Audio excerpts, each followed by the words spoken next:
Amazing grace, how sweet the sound. 은혜 받을 하나님의 말씀은 시편 115편에서 봅니다. 제 성경으로 구약성경 888페이지입니다. 시편 115편 9절부터 11절까지 읽겠습니다. 함께 읽습니다. 이스라엘아, 여호와를 의지하라. 그는 너희의 도움이시요 너희의 방패시로다. 아론의 집이여, 여호와를 의지하라. 그는 너희의 도움이시요 너희의 방패시로다. 여호와를 경외하는 자들아, 너희는 여호와를 의지하여라. 그는 너희의 도움이시요 너희의 방패시로다. 아멘. 할렐루야. 우리 한번 선포합시다. 오늘 생애 최고의 날이 되십시다. 아멘. 할렐루야. 어떻게 하느냐가 문제예요. 어떤 마음을 가지고 받아들이냐 문제예요. 다 땅바닥에 쏟아버릴 것인가, 다 내 마음판에 받아들일 것인가, 이거는 우리 한 사람 한 사람이 다 결정하기에 달려있다는 사실을 믿으시기를 바랍니다. 에덴 동산에서 왜 쫓겨남을 당했는가? 하나님께서 말씀하신 것을 받아들이지 않았기 때문에 결국은 살 곳이 없어져 버렸어요. 에덴 동산에서 살 수가 없었어요. 사랑하는 성도 여러분, 우리는 하나님의 말씀을 아멘 아멘 받아들임으로써 하나님의 철저한 보호와 인도를 받으시기를 예수님의 이름으로 축복합니다. 저는 오늘 시편 115편 9절로 11절 말씀을 가지고 왜 여호와를 의지하라 하셨을까요? 라는 제목으로 은혜의 시간을 되기를 원합니다.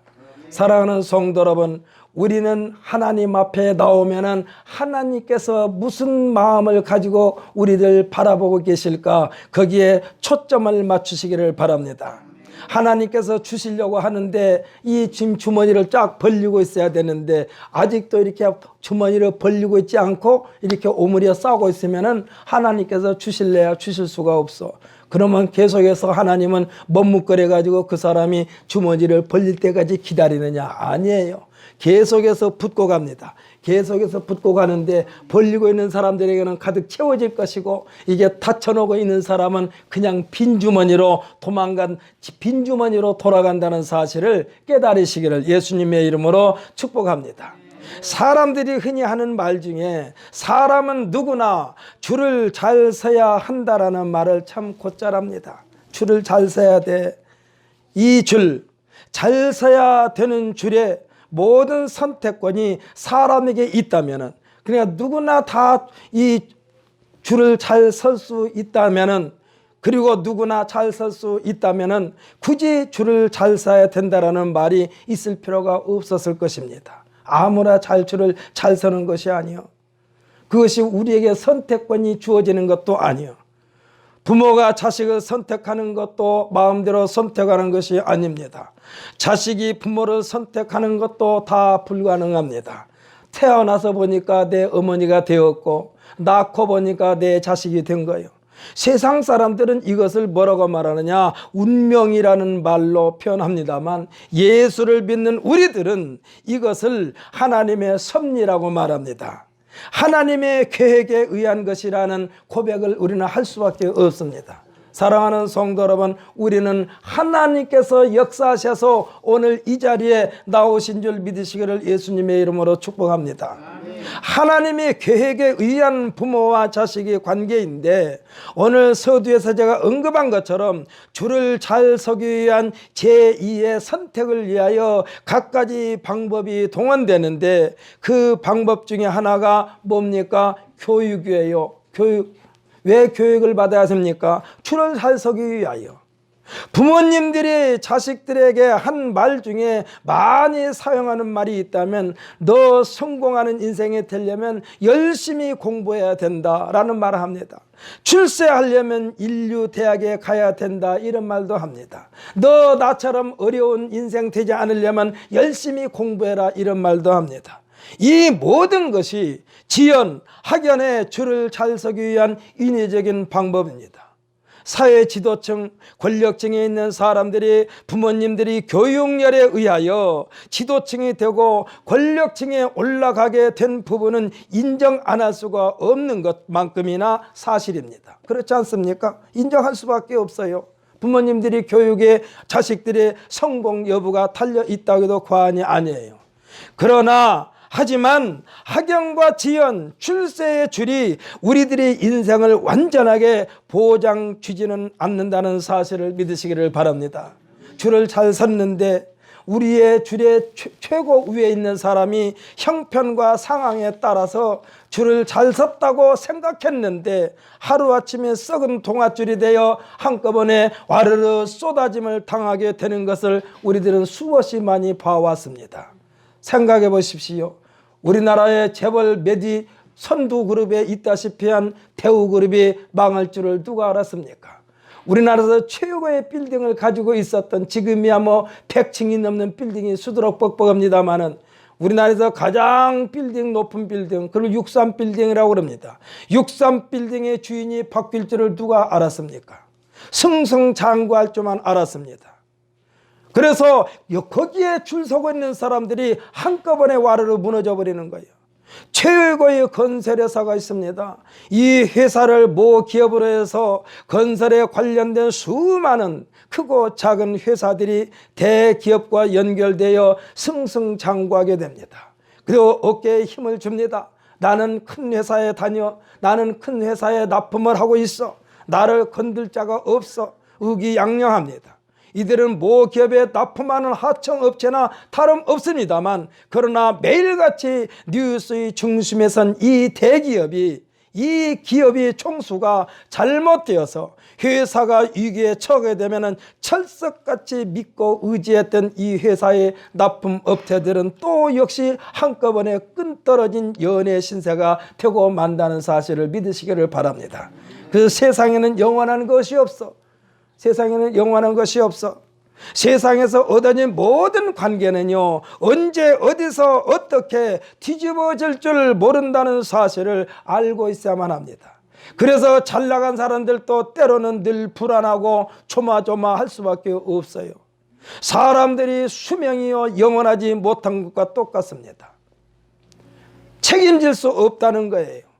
시편 오늘 우리가 읽지는 않았습니다만 15편 115편 1절로 보면 여호와여 영광을 우리에게 돌리지 마옵소서, 우리에게 돌리지 마옵소서 했는데, 이 말은요 감당할 수 없습니다, 감당할 수 없습니다, 똑같은 고백이요. 하나님 그 영광 나는 감당할 수 없습니다. 하나님 그 영광 나는 감당할 수 없습니다. 하나님 우리에게 돌리지 마옵소서, 돌리지 마옵소서. 아니 왜 이런 말 하는가? 하나님께서 주신 거 그냥 덥석덥석 받으면 되지 왜 그것을 나에게 돌리지 말고 하나님께서 가지고 계시옵소서 하는 말과 똑같아요. 우리들이 학교 다닐 때에 단체로, 우리들이 잘못해가지고 단체로 기합을 받을 때가 생각납니다. 내가 잘못한 것이 없어도 반 전체를 다스리는 선생님께서는 다 단체 기합을 줘요. 굉장히, 저 어렸을 때 학교 다닐 때 어떻게 하냐면은 자 책상 밑에다가 의자를 놓고 책상 위로 다 올라가서 무릎을 꿇게 합니다. 다 양쪽 팔꿈치를 계단에 바짝 붙이고 양쪽 팔을 팔꿈치에서부터 손끝까지 주먹을 쥐고 앞으로 나란히 수평을 유지한 채 몇 분이나 버틸 수 있는지를 하는 것이 기합입니다. 이게 기합 같지는 않아요. 맨 처음에는. 처음에는요 삐죽삐죽 웃으면서 시작을 합니다. 손이 점점 밑으로 내려갈 것을 방지하기 어차피 이 궤도로 직각을 유지하고 있어야 돼요. 아무것도 없는 빈손인데 가볍게 생각하면서 시작된 이 단체 기합이 조금만 시간이 지나면요 여기저기서 신음소리가 나기 시작합니다. 힘드니까. 그렇지 않으면 밑으로 내려가면 또 선생님이 또 야단을 맞으니까. 나중에는요 땀이 펄펄 납니다. 아무것도 손에 쥔 것인데 땀이 펄펄 나요. 얼마 안 돼요 선생님으로부터 무슨 말이 들려오느냐, 똑바로 하지 못하느냐라고 야단을 맞습니다. 팔이 내려온 학생들에게 2차 징계가 내려집니다. 더 센 기합이 주어지는 거예요. 이것이 사람의 한계입니다. 손에 아무것도 없는데도 지속시킬 수가 없어요. 지킬 수가 없어요. 사람에게는. 여러분 한번 이 시간에 실험해 보십시오. 손가락을 딱 펴가지고 11자로 해가지고 정확히 이게 몇 분이나 가나요? 나 자신도 모르게 손가락 끝터리가 안으로 들어갑니다.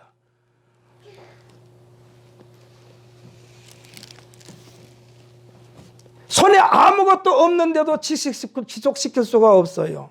여호와여 영광을 우리에게 돌리지 마소서, 우리에게 돌리지 마소서. 이 고백은 하나님만이 피조물들을 통하여 영광을 받으시기에 합당합니다. 이 선포이기도 합니다. 우리들의 경험도 보면요, 칭찬받는 것이 처음에 받을 때는 벅찬 감격이 오지만 시간이 지남에 따라 그 칭찬이 무거운 짐, 무겁게 느껴지는 부담이 될 때가 참 많습니다.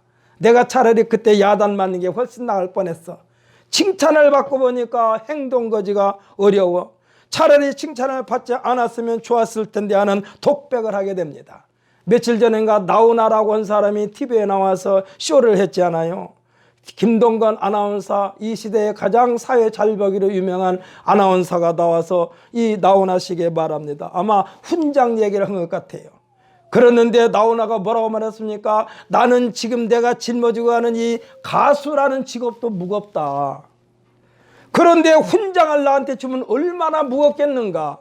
내가 그 훈장을 받으면 행동이 자유롭지 못해. 노래도 마음대로 부를 수가 없어. 자기가 부르고 싶은 노래 부를 수가 없어. 그러나 그래서 훈장을 받지 않는다라고 그랬어요. 영광을 우리에게 돌리지 마소서, 돌리지 마소서. 하나님 앞에 지금 시편 기자가 115편 1절에서 말하고 있습니다. 우리들에게 주어지는 사명, 십자가를 잘 짊어지고 갈 수 있는 방법이 있는데, 예수님은 이 방법의 첫 번째 조건이 뭐라고 그러느냐? 우리 자신을 부인하라고 그랬습니다. 우리 자신을 부인하라. 이 말은요, 나는 할 수 없습니다, 이 소리요. 나는 할 수 없습니다. 나에게는 나는 할 수 있는 능력이 없습니다. 하나님 앞에 내어 맡기는 거예요. 우리 자신을 부인하면 나라는 존재를 정확하게 진단을 내릴 수 있고, 진단이 내려지면 그에 따른 처방도 나오게 되어 있습니다. 태초에 하나님께서 청지를 창조하신 목적은 그 피조물들을 통하여 하나님께서 영광을 받으시기 위함이라고 했습니다. 그런데 이 영광을 받으셔야 되는 하나님과 사람 사이에 사탄이 등장합니다. 사탄이 등장해서 뭐라고 그래요? 하나님과 동일하게 된다. 네가 하나님과 동일하게 된다. 그 영광을 하나님과 함께 공유할 수 있게 될 것이라고 말합니다. 이때에 내 수면 아래에 있었던 이 탐심을 자극하게 되는 거예요. 야, 내가 이 선악과를 따먹으면 하나님과 동일하게 된다. 한번 따먹어 봐야 되겠다. 탐심이 생기는 거예요. 속된 말로 하면 주제 파악을 못한 거예요. 어떻게 하나님과 똑같을 수 있었습니까? 절대로 똑같이 될 수도 없습니다. 이 탐심을 자극하게 됩니다. 하나님을 의지한다는 것은 하나님의 권위에 흠집을 내지 않겠습니다라는 고백도 포함되어 있다는 사실을 믿으시기를 바랍니다. 하나님을 의지합니다, 주님을 의지합니다, 이 소리는 나로 인하여 하나님이 망신당하지 않게 되기를 원하나이다, 이 말도 포함되어 있는 거예요. 하나님 앞에서 돋보이려고 하는 순간, 하나님 앞에서 돋보이려고 하는 순간 순수함은 사라지게 됩니다. 하나님을 의지하는 마음이 어느 순간 나도 할 수 있어라는 마음으로 바뀌게 되는 거예요. 하나님에게는요, 하나님께서 창조하신 세상을 하나님 손바닥에 올려놓고 계신다는 사실을 믿으시기를 바랍니다. 다 보고 계세요. 하나님께서 다 알고 계세요. 그 하나님을 우리는 의지하고 경외하고 앙망하는 겁니다. 하나님은 다 주장하시지만 사람은 자기 자신도 주장할 수 있는 능력이 없어요. 사랑하는 성도 여러분, 여러분의 인생 여러분 스스로 주장할 수 있습니까? 저는 가끔 이런 말을 나 자신에게 합니다. 저녁에 잠잘 때에 하나님, 내일 아침에 제가 일어난다는 보장이 없습니다. 왜? 밤중에 하나님이 내 생명 걷어갈 수도 있어요. 제가 알고 있는 한 사람이 있습니다. 사랑하는 제 아내의 친구였는데 그래서 아내 친구였는데 그 친구 남편도 저가 아내 친구의 남편이기 때문에 자주 만나다 보니까 형제처럼 지냈어요. 저보다 나이가 많습니다. 그래서 형님이란 소리는 말 안 했지만 마음속에서는 형님이라고 부를 만큼 하여튼 저보다 나이가 많아요. 그런데 아침에 일어나 가지고 이 밥 먹으라고 깨우려고 가서 보니까 죽어 있어요. 깜짝 놀랐어요. 그 죽었다는 소식을 듣고 의정부까지 부랴부랴 가서 보기도 했습니다. 어찌됐건 사람은요 자기 자신도 주장할 수 있는 힘이 전혀 없다는 사실을 믿으시기를 바랍니다. 그래서 이것을 하나님 앞에 내어 맡기는 것이 하나님을 의지하는 거예요. 하나님을 의지하는 거예요. 사람은 자기 자신도 주장할 수 없다니까요. 그러한 능력이 없다니까요. 전혀 없어요. 사람에게 그 능력이 있는 것처럼 위장하는 것이 뭡니까? 그것이 우상이요. 우상. 자기가 할 수 있는 것처럼 사람들이 시선을 압도하기 위하여 눈부신 금으로 신상을 만들기도 합니다. 금이 번쩍번쩍한 금덩어리 형상이 앞에 있다고 할 때 압도당하지 않습니까? 저 금덩어리 그냥 금덩어리에 불과한데 그 금덩어리로 만들어진 그 형상이 내 인생을 좌지우지할 수 있는 것처럼 느껴지게 만드는 것이 우상이야. 이것은요, 이 우상을 만든 사람이나 이 우상을 섬기는 사람이나 똑같이 여호와 하나님 앞에 도전하는 거예요. 하나님 앞에 도전하는 거예요.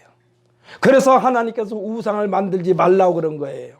사랑하는 성도 여러분, 천주교에 가면은요 입구에 우상이 먼저 딱 있어.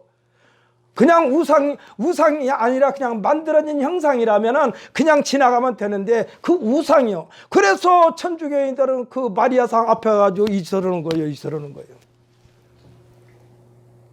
하나님 앞에서만 해야 되는데 하나님 외에 다른 신을 섬기지 말라고 그랬는데 왜 마리아 앞에 가가지고 그 짓거리를 하는지 몰라. 첫 번째 우리가 10계명 중에 첫 번째 계명이 뭡니까? 나 외에 다른 신을 섬기지 말라. 우상을 만들지 말아라. 거기 절하지 말아라. 섬기지 말아라. 내 이름을 망령되이 일컫지 말아라. 안식일을 거룩하게 지키라. 이것이 하나님에 대한 제4계명까지의 내용이야. 그런데 첫 번째 계명부터 어기는 거예요. 나 외에 다른 신을 섬기지 말라. 천주교에 가면요 유난히 그런 상들이 많습니다. 천주교 내 안에 들어가면은 예수님이 12제자의 상도 쭉 만들어 놓은 데가 많아요. 베드로로부터 시작해가지고 베드로, 마태, 요한, 야고보 막 쭉 있어요. 12제자들. 그거 어떻게 하라는 얘기예요? 오늘 우리가 읽은 본문 말씀은 하나님을 섬긴다고 자부심을 가진 이스라엘을 향하여 여호와를 의지하라고 명령하고 계십니다. 사랑하는 성도 여러분, 조금 전도 말했지만은 천주교에 다닌 사람들이 하나님을 섬긴다고 말을 해요. 그런데 하나님도 섬기고 우상도 섬긴다니까. 하나님도 섬기고 예수도 섬기고 마리아도 섬긴다니까. 예수님이 십자가에 죽으신 모습은 없어요. 할렐루야. 예수님은 살아나셨어요. 근데 천주교에 하면은 죽은 예수가 지금 여기에 딱 걸려 있어. 십자가에서. 그걸 왜 만들었는지 모르겠어. 그러면 죽은 예수를 믿는 거예요, 그 사람들은? 죽은 예수를 믿는 거예요. 십자가에 예수님이 안 계십니다. 할렐루야. 예수님은 살아나셨습니다. 할렐루야. 우리는 살아나신 예수님을, 살아계신 하나님을 믿는 거예요. 죽은 예수를 믿는 게 아니에요. 죽였죠. 누가요? 유대인들이요. 하나님도 섬기고 우상도 섬기는 유대인들이 예수를 죽인 거예요. 그러니까 이스라엘을 향하여 여호와를 의지하라고 지금 말씀하고 있어요. 9절에서 이스라엘아 말합니다. 이스라엘아. 9절에서 이스라엘아 여호와를 의지하라. 아니 이스라엘이 언제 여호와를 의지 안 했나요? 그런데 우상도 섬기고 있기 때문에 지금 말씀하시는 거예요. 하나님을 똑바로 섬겨야 되는데, 하나님을 똑바로 의지해야 되는데 우상도 섬기고 있다니까.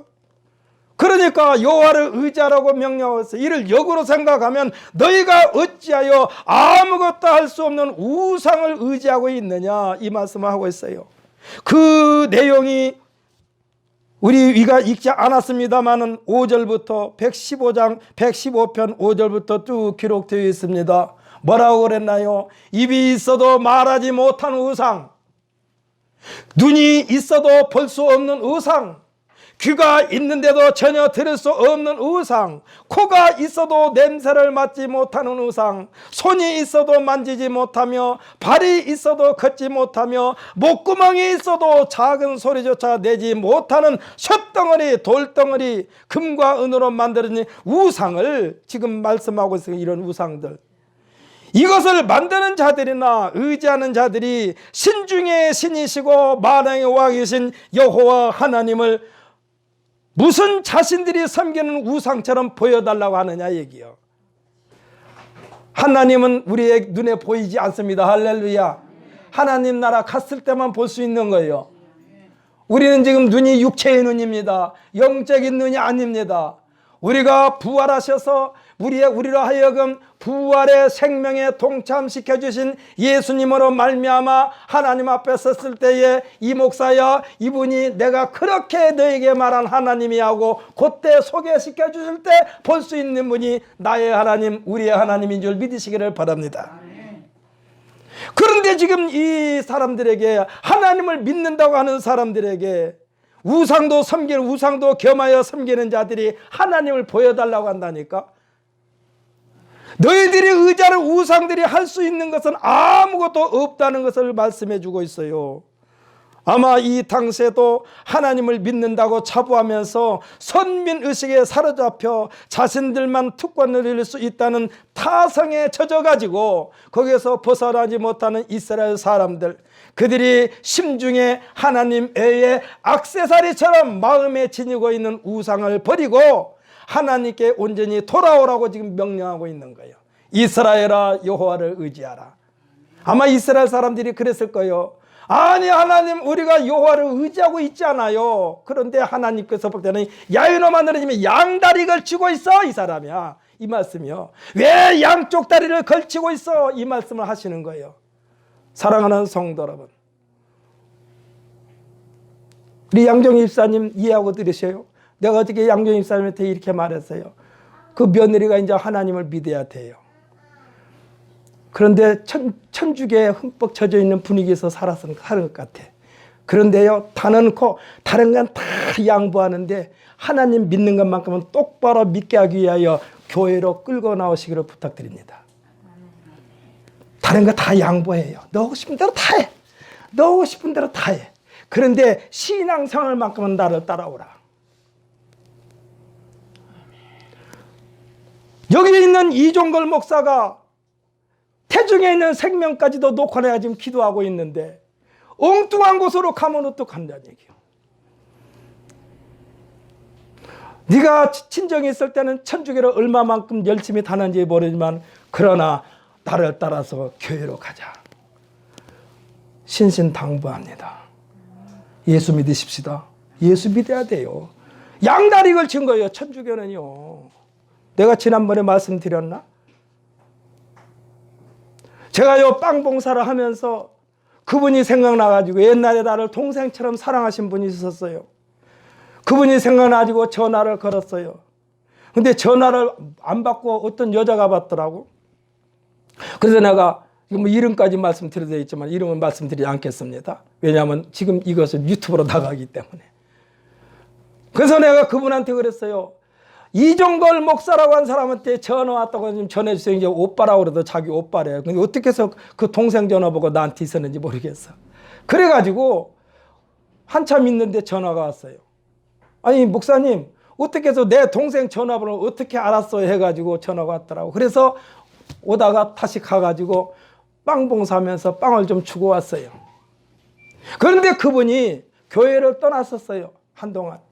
지금도 떠나 있는 상태인데 교회를 떠나가지고 천주교에 갔어요. 천주교에 갔는데 점점 생활하다 보니까 이거는 하나님 믿는 것이 아니라 미신이더래. 미신 믿는 것과 똑같더래요. 그래 도저히 자기 마음에 안 맞아서 지금 안 다니고 있대. 근데 자기 부인은 그냥 그런 대로 다니고 있대요. 그런데 그분이 하는 말이 있어요. 어렸을 때부터 교회에 다녔던 그 사람이기 때문에 안 맞는 거요. 안 맞는 거요. 천주교에 안 맞아. 그 천주교는 완전히 우상 섬기는 것과 똑같다고 그러더라고. 미신과 똑같아. 그래서 제가 가까울만 있으면은, 아니면은 제가 며칠 있다가 그분 되는 부인에게 전화를 드리려고 그래. 저 부인도 잘 알고 있으니까. 힘들겠지만 한 달에 한 번이라도 제대로 예수 믿게 하여 우리 교회에 나오십시오. 이런 말 하려고 그래요. 한 달에 한 번이라도 좋으니까. 당신은 한 달에 한 번 나올지 모르지만 나는 새벽마다 당신을 위해서 기도할 테니까 우리 교회 오라고 그래요. 천주교는 기독교가 아닙니다. 왜 종교개혁이 일어났느냐?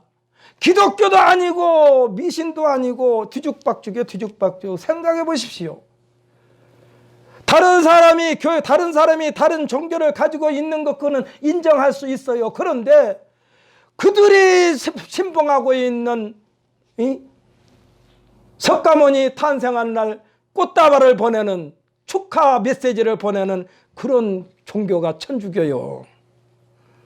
그러니까 또 불교에서는 또 예수님 성탄절에 또 천주교로 또 꽃다발 보내고 축하 인사 보내고 그래요.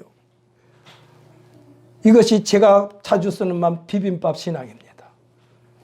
비빔밥이 우리 몸에는 참 좋아요. 육체의 건강을 위해서는 좋아요. 그러나 비빔밥 신앙은 우리 영혼을 병들게 한다는 사실을 믿으시기를 바랍니다. 지금 예수님께서 지금 성경에서 여호와 하나님을 의지하라 이 소리는 똑바로 신앙생활하라 이 소리요. 똑바로 신앙생활하라. 이 여호와만이 너희들을 책임질 수 있고 라는 말씀이요. 여호와만이 너희의 도움이시요 너희의 방패시로다라고 말씀하고 있어요. 수많은 사람들이 온갖 자료를 다 동원하여 분석해서 빈틈없는 계획을 세워 그 목표를 달성하기 위하여 출발을 합니다. 이와 같은 일에 대하여 성경 잠언서 16장 3절에서 뭐라고 그랬느냐? 너의 행사를 여호와께 맡기라. 그리하면 내가 경영하는 것이 이루리라 말씀하고 있습니다. 잠언서 16장 9절에서는 뭐라고 하느냐? 사람이 마음으로 자기 길을 계획할지라도 그의 걸음을 인도하시는 이는 여호와시니라 라고 말씀하고 있습니다. 아멘. 할렐루야. 여러분들이 아무리 조그마한 계획을 가지고 있다 할지라도 여러분은 그 계획이 완성되기 위하여 하나님의 절대적인 도움을 청하시기를 예수님의 이름으로 축복합니다. 며칠 전에 저 들판에 제가 무도 심어놓고 파도 심어놨는데요. 제법 잘 커요, 예쁘게. 그런데 그 이튿날 가서 보니까 무도 누가 쏙 뽑아가고 파도 한 줄인가 두 줄인가를 뽑아갔어. 그래서 내가 그랬어요. 파에는 내가 농약을 했는데 그 파먹고 어디 아프면 어떻게 할까? 무도 뽑아가고 파도 뽑아갔어. 아깝더라고요. 그러면서 내가 그랬어요. 뽑아간 건 좋은데 뽑아간 사람 예수 믿어라 했어. 뽑아간 사람 예수 믿어라. 사람이 마음으로 자기 길을 계획할지라도 그 걸음을 인도하시는 여호와시니라. 이와 같은 말씀은요, 여호와를 의지하는 사람에게만 해당되는 말씀인 줄 믿으시기를 바랍니다. 이게 여호와를 의지하는 사람에게만 해당돼. 하나님을 믿지도 않으면서 자기의 어려운 일이 있으면 그때야 하나님 찾는다고 하나님께서 오냐 여기 있다 그럴까요? 그때 하나님이 뭐라고 너 누구냐 그래. 너 누구냐. 평상시에 이웃 사람들끼리도 서로 인사를 자주 해야만이 아이고 안녕하세요 안녕하세요 그러지, 전혀 모르는 사람이 나한테 인사하면 저 사람이 누구일까? 이렇게 되는 거예요.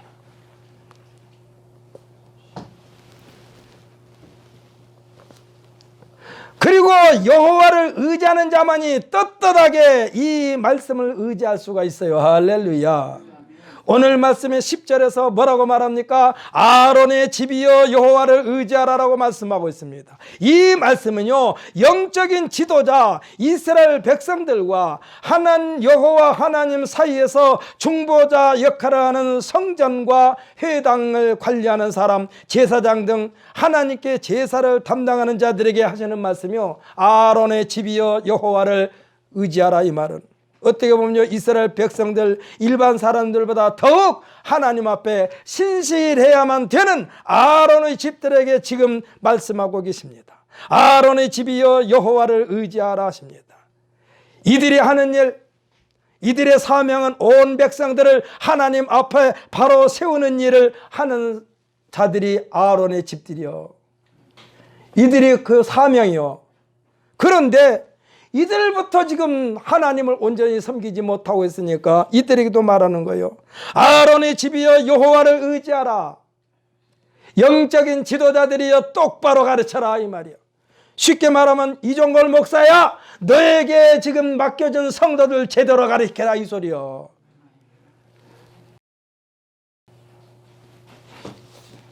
위로부터 백성들이 이르기까지 전체적인 각성을 촉구하고 있는 겁니다. 백성들에게도 아론의 집에게도. 사랑하는 성도 여러분, 선민이라고 자부하는 이스라엘 백성들을 바라보면서 아주 실망하는 사람들, 쉽게 생각해 보십시다. 요즘 말로 말하면 하나님을 믿는 우리들이 이스라엘 백성들을 보면서 지금 하나님이 이스라엘 백성들을 꾸짖으시니까 우리들이 볼 때는 겁이 덜컥 나는 거예요. 왜? 저 사람들은 하나님께서 특별히 선택한 사람들을 저렇게 혼내킨다면 하나님은 우리를 어떻게 하실까? 긴장하고 있어요.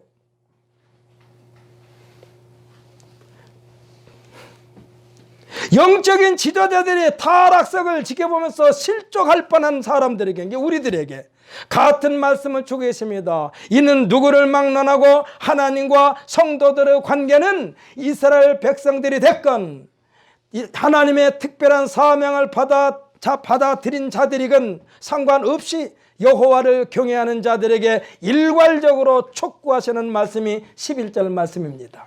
11절 말씀. 11절의 말씀은요, 9절과 10절의 대상자들에게는 깜짝 놀랄 수 있는 충격적인 말씀도 돼요. 왜? 자신들 말고 또 누가 여호와 하나님과 관계가 성립되겠는가? 어림도 없지. 이렇게 마음을 먹고 있는 그들에게는 충격적인 거예요. 생각해 보십시오. 하나님이 나의 하나님으로만 생각했는데 다른 사람에게 말해봐요. 충격 안 받겠습니까? 태계미가요, 이 할아버지는 태계민의 할아버지로만 생각하고 있는데 어느 날 니온이가 태어나가지고 니온이 할아버지도 된다고 그러니까 태계민은 깜짝 놀라는 거예요. 아니, 우리 할아버지인데 왜 니온이한테 신경을 쓰고 계시나 이 말이야. 지금 이스라엘 백성들이 지금 그렇게 생각하고 있는 거예요. 자신들의 하나님으로만 생각했는데 어찌하여 다른 사람들에게 그렇게 말하냐고요. 하나님을 경외하는 자, 그게 11절 말씀 아닙니까? 11절 말씀 뭐라고 말합니까? 여호와를 경외하는 자들아, 너희는 여호와를 의지하여라 이 말씀이에요. 지금 이와 같은 반응이 나올 수도 있다는 거예요. 하지만 여호와를 경외할 수 있도록 누구에게나 문을 열려 있다는 소망의 메시지이기도 합니다. 자신들만이 독식할 것이라는 그들의 생각을 깨뜨리는 말씀이기도 해요. 11절에서 여호와를 경외하는 자들아, 너희는 여호와를 의지하여라 이 말씀은 여호와 하나님의 은총에 대한 그들의 인식, 여기에 취해 있고 누가 뭐라 해도 하나님의 사랑엔 그 누구도 끼어들지 못할 것이다 라고 마음 놓고 있었지만 뜻밖의 하나님의 은혜가 자신들을 따돌림시키는 것처럼 느꼈을 것이라 이 말이에요. 태계미가 그러더래요. 할아버지가 나만 사랑할 것 같지는 않대. 자기만 사랑할 걸로 생각했는데 지금 이스라엘 백성들이 지금 하나님에 대해 그렇게 말하고 있는 거예요. 왜냐하면 선택받은 자들은요, 선택자의 마음이 다른 곳으로 이동되는 것에 대한 불안일 수도 있어요. 이방인들의 입장에서는요, 지금 특별한 하나님의 보너스를 받게 됐다는 감동입니다. 이스라엘 백성들과 아론의 자손들에게 경각심을 불러일으킬 때에 이를 지켜보던 이방인들의 생각은요, 야, 큰일 났다 했을 거예요. 그도 그럴 것이 저들이 누구인가? 세상 사람들이 부러움에 살 만큼 하나님의 특별한 사랑을 받는 자들이었기 때문에 잔뜩 긴장하고 있었는데 이들에게 하시는 말씀입니다. 너희들은 마음 놓고, 지금 우리들에게 말씀하시는 거예요. 이스라엘 백성이 아니라 너희들은 마음 놓고 여호와를 의지하여라. 흔들림 받지 말라라고 하는 말씀이요. 너희들이 비록 특별한 선택을 받은 민족이 아니었지만 너희들이 나 여호와를 경외하는 줄 알았노라, 이 말씀인 줄 믿으시기를 바랍니다. 사랑하는 성도 여러분, 김희자 집사님, 하나님이 집사님을 많이 사랑한 것처럼 집사님도 하나님을 많이 사랑하시지요.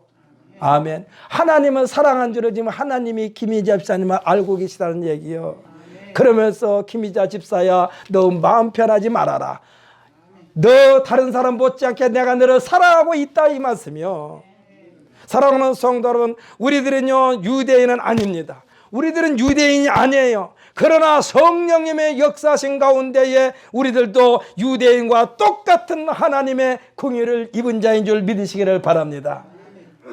베드로전서에서 베드로가 말합니다. 너희가 전에는 백성이 아니더니 이제는 하나님의 백성이요.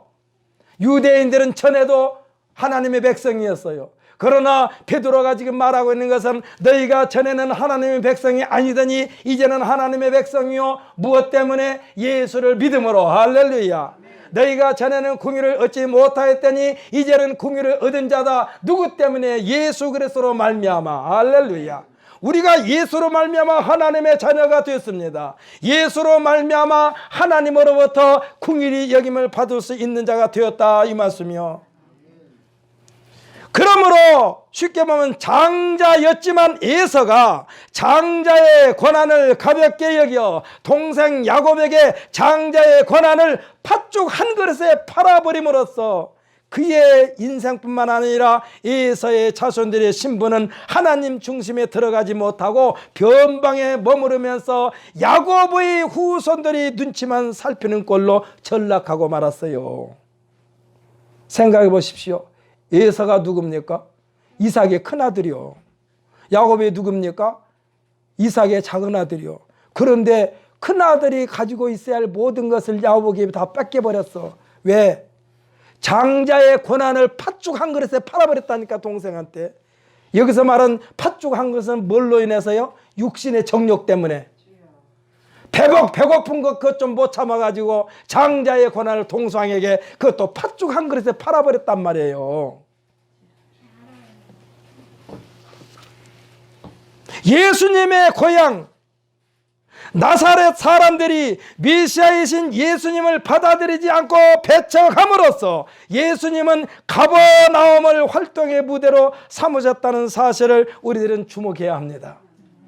예수님이요 가버나움에서 활동하다가 고향 사람들이 생각했어요. 왜냐하면 아니 가버나움도 중요하지만 고향 사람들을 구원시켜야 되겠다라고 해서 고향에 가가지고 고향 사람들에게 메시지를 전하면 그것을 아멘하고 받아들여야 되는데, 고향 사람들이 예수를 보면서 너 목수 요셉의 아들이 아니냐, 집을 짓는데 따라다녔고 집 고치는데 따라다녔는데 내가 어느 날 갑자기 하나님의 아들이라니 해가지고 저기 낭떠러지로 데려가고 거기서 떨어뜨려서 죽이려고 했어요.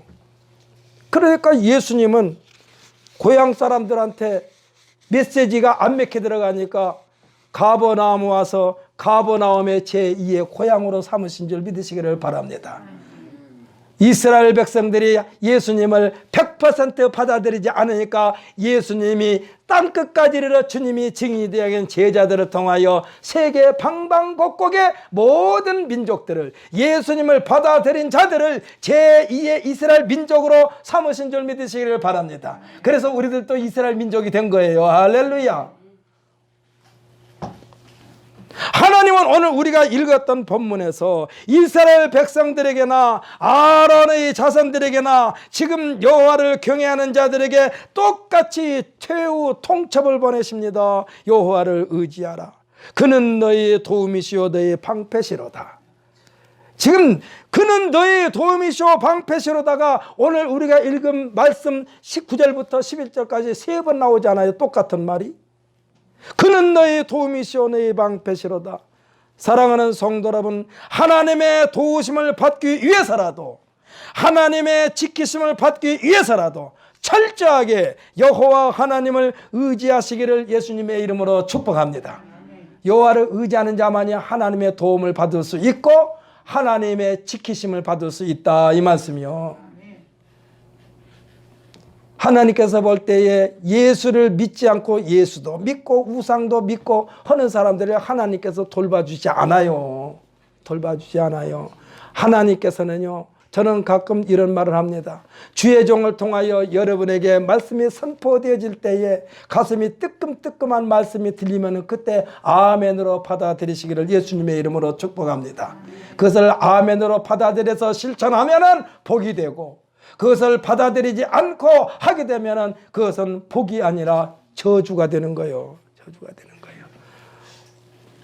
지금 하나님은요, 지금 이스라엘 백성들에게도 아론의 집에게도 여호와 하나님을 경외하는 자들에게도 똑바로 믿어라 이 말씀을 하시는 거예요. 여호와를 의지하라, 여호와를 의지하라, 여호와를 의지하라. 지금 똑같이 아론의 자손에게도, 아론의 집에게도 말했고 이스라엘 백성들에게도 말했고 여호와를 경외하는 자들에게 똑같이 여호와를 의지하라. 그는 너의 도움이시요 너의 방패시로다. 할렐루야, 할렐루야.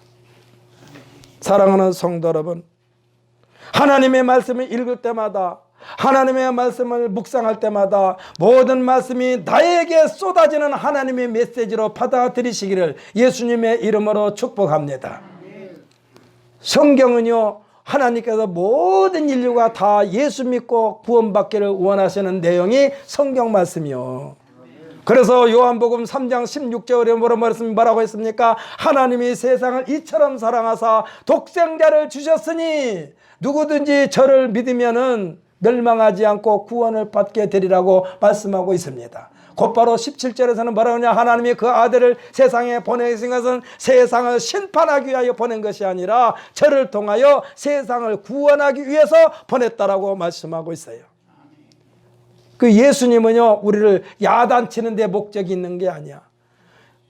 우리를 멸망시키는 데 목적이 있는 게 아니야. 우리를 살리시려고 우리에게 오신 예수님인 줄 믿으시기를 바랍니다. 우리를 건지시려고 오신 예수님이요, 예수님께서 내미시는 손에 내 손을 붙잡혀 드리기만 하면 돼요. 붙잡혀 드리기만 하면 돼. 붙잡혀 드려야 돼요. 다만 붙잡혀 드리지 말고 온 가족이 다 붙잡혀 드려서 하나님께서 기뻐하시는 우리 모두가 되시기를 예수님의 이름으로 축복합니다. 우리가 왕국 궁궐에서 세자 비인을 책봉할 때에 그들을 책봉해서 몇 사람을 정해놓고 그 중에서 진짜 왕비를 뽑기 위하여 훈련시킵니다. 얼마 동안. 궁중법도를 익히는 거예요. 왜 궁중법도를 익힙니까? 사가에서 있었던 모든 습관을 다 버리게 하려고 훈련시키는 거예요. 쉽게 말하면 지금 왕궁에서 어떠한 말도 발걸음도 행동거지도 다 왕궁에 걸맞게 훈련시키네요. 훈련시켜. 그래가지고 그 중에서 이제 정비가 되는 거예요. 쉽게 말하면 세자비가 되고 또 후궁이 되고 그러는 거예요. 그런데 그 사람들이요, 자기 집에서 가지고 있던 모든 습관을 버리는 거예요. 훈련받는 동안에. 사랑하는 성도 여러분, 우리는 예수로 말미암아 천국 시민권자가 된 줄 믿으시기를 바랍니다. 천국 시민권자가 천국 시민으로서의 자질을 갖추는 것이 이 땅에 있는 동안에 우리가 하는 신앙생활이요. 할렐루야. 신앙생활 잘 하셔서 하나님 앞에 갔을 때에 하나님 앞에서 엉뚱한 모습 보이지 않도록 철저하게 훈련받는 우리 모두가 되시기를 예수님의 이름으로 축복합니다. 우리 기도하십시다.